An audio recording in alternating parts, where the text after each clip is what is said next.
বিরোধী দলের অবস্থান থেকে আপনাদেরকে পতন ঘটানো হবে ইনশাআল্লাহ। যারা পলাতক রয়েছে তারাই লাভবান হবে, আর তারা যদি আবার কোনোভাবে বাংলাদেশে ফেরত আসে তাহলে কি অবস্থা করবে যারা তাদের বিরুদ্ধে আন্দোলন করেছে, লড়াই করেছে, সেটা আমি আপনার মাধ্যমে আমি প্রশ্ন রাখতে চাই। কার্যত আমার জীবনের প্রথম পূর্ণাঙ্গ বক্তব্য রাখার সুযোগ পেয়েছি। আমি আমার মরহুম বাবা, একজন সাবেক সংসদ সদস্য সাদেক হোসেন খোকা, এবং আমার মাতা ইসমত আরা, তাদের দোয়ায় আজকে মহান রাব্বুল আলামিনের বদৌলতে আজকে আমি মহান সংসদে দাঁড়িয়ে বক্তব্য রাখার সুযোগ পেয়েছি। আমি গভীর শ্রদ্ধাভরে স্মরণ করছি জাতির শ্রেষ্ঠ সন্তান 1971 সালের মহান মুক্তিযুদ্ধে সকল শহীদ এবং বীর মুক্তিযোদ্ধাদের, এবং আরও স্মরণ করছি বিগত 24 সালে জুলাই আগস্ট গণ অভ্যুত্থানে সকলে যারা শহীদ হয়েছেন, যারা আহত হয়েছেন, যারা পঙ্গুত্ব বরণ করেছেন, তাদের সকলকে স্মরণ করছি। মাননীয় স্পিকার, গত কয়েকদিন যাবৎ এই সংসদে দাঁড়িয়ে অনেক নেতৃবৃন্দের বক্তব্য, অনেক সদস্যদের বক্তব্য শুনেছি। তাই ক্ষণে ক্ষণে প্রতিটি মুহূর্তে প্রত্যেকটি বক্তার পরেই আমার বক্তব্য অনেকখানি পরিবর্তন করতে হচ্ছে। যেভাবে আমি ভেবেছিলাম যে আমার জীবনের প্রথম বক্তব্য রাখবো, সেখান থেকে অনেকটাই এখন সরে আসতে হচ্ছে আর কি। মাননীয় স্পিকার, আমি মুক্তিযুদ্ধ বিষয়ক মন্ত্রণালয়ের দায়িত্ব পেয়েছি।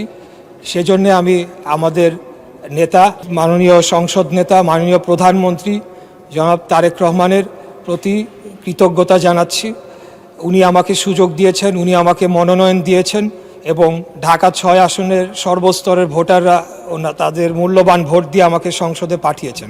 মাননীয় স্পিকার, আমরা দেখেছি যে 2009 সালে একটি 1-11 ষড়যন্ত্রের মাধ্যমে যে সরকারটি এসেছিল, সেই সরকার তারা মুক্তিযুদ্ধের চেতনাকে বিক্রি করে পদে পদে তারা ফায়দা লুটেছে, জনগণের অধিকারকে হরণ করেছে, এবং 2011 সালের 30শে জুন তারা তত্ত্বাবধায়ক সরকার ব্যবস্থা অন্যায়ভাবে বাতিল করে একটি কার্যত একদলীয় শাসন ব্যবস্থার দিকে বাংলাদেশকে নিয়ে গিয়েছিল, এবং সেটিকে তারা তাদের অবৈধ ক্ষমতাকে দীর্ঘায়িত করার জন্য তারা গুম, খুন, ধর্ষণ সহ এমন কোনো অপরাধ নেই যেটি তারা করেন নাই।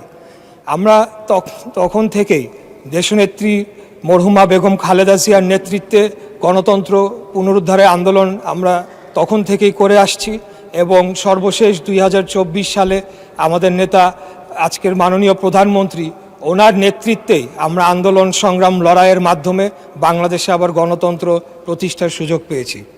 মাননীয় স্পিকার, আমি একটু বলতে চাই যে আমাদের সম্মানিত বিরোধী দলের সদস্যবৃন্দরা এখানে রয়েছেন, তাদের অনেকেই খুব সুন্দর বক্তব্য দিয়ে থাকেন, সেটাকে আমরা অ্যাপ্রিসিয়েট করি, কিন্তু তারা সংসদের বাইরে এবং কিছু কিছু ক্ষেত্রে সংসদের ভেতরেও যেভাবে বক্তব্য রাখছেন, তার মাধ্যমে যে বিষ বাষ্প ছড়ানো হচ্ছে, সেটির একটা প্রভাব কিন্তু আমরা বর্তমান যে শিক্ষা প্রতিষ্ঠান ক্যাম্পাস যে উত্তপ্ত হয়েছে, সেখানে আমরা তার প্রভাব একটা দেখতে পাচ্ছি।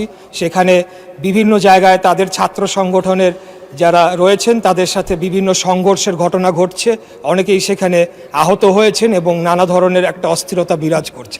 আমি খুব কষ্ট পেয়েছি যে গত সপ্তাহে বৃহস্পতিবার দিন এখানে সুন্দর আলোচনা হলো, জ্বালানি বিষয়ক একটি সমস্যা নিয়ে একটি কমিটি গঠন করা হলো। আমাদের মাননীয় বিরোধী দলের নেতা তিনিও খুব সুন্দর বক্তব্য রাখলেন, কিন্তু পরের 2 দিনই আমরা দেখলাম যে এই 2 দিন সংসদ চলেনি, যে তাদের নেতৃবৃন্দ বিভিন্ন জায়গায় নানা ধরনের কথা বলেছে, এবং এক প্রকার জনগণকে উস্কানি দিয়েছে। এমনও কথা বলা হয়েছে যে 17 দিনের মধ্যে নাকি বিএনপি নির্বাচিত সরকারকে তারা ক্ষমতা থেকে হটাবে।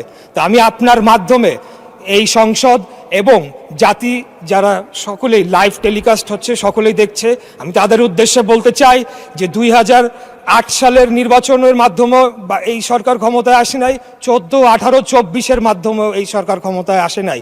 আমরা জনগণের সরাসরি ভোটের মাধ্যমে ম্যান্ডেট প্রাপ্ত হয়ে এই সংসদে এসেছে। আমাদেরকে যদি কেউ হুমকি ধামকি দিয়ে মনে করে সরকার পতন করবে, আমি আপনার মাধ্যমে মাননীয় সংসদ নেতার উদ্দেশ্যে বলতে চাই, আপনি খালি হুকুম দিবেন, ইনশাল্লাহ বিগত দিনে আপনার নির্দেশ প্রাপ্ত হয়ে আমরা যেভাবে রাজপথে অবস্থান করে জনগণের ভোটের অধিকার প্রতিষ্ঠা করার জন্য আন্দোলন সংগ্রাম করেছি, একইভাবে হাসিনাকে পতন করার জন্য আমরা যেভাবে আন্দোলন সংগ্রাম করেছি, আমাদেরকে যদি হুমকি দেওয়া হয় তাহলে সম্মানিত বিরোধী দলের প্রতি সম্মান রেখেই বলছি, আপনারা যদি আমাদেরকে পতন করার হুমকি দেন তাহলে বিরোধী দলের অবস্থান থেকে আপনাদেরকে পতন ঘটানো হবে ইনশাআল্লাহ।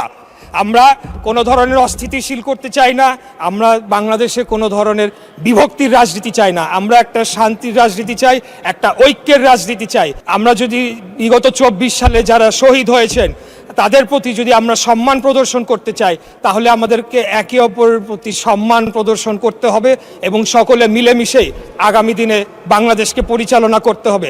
আপনারা হয়তো ভুলে যাচ্ছে, আমাদের সম্মানিত বিরোধী দল হয়তো ভুলে যাচ্ছে এই যে সংঘাত, এই যে একটা অস্থিতিশীল পরিবেশ তারা তৈরি করার চেষ্টা করছে, তার মধ্যে লাভবান কারা হচ্ছে মাননীয় স্পিকার?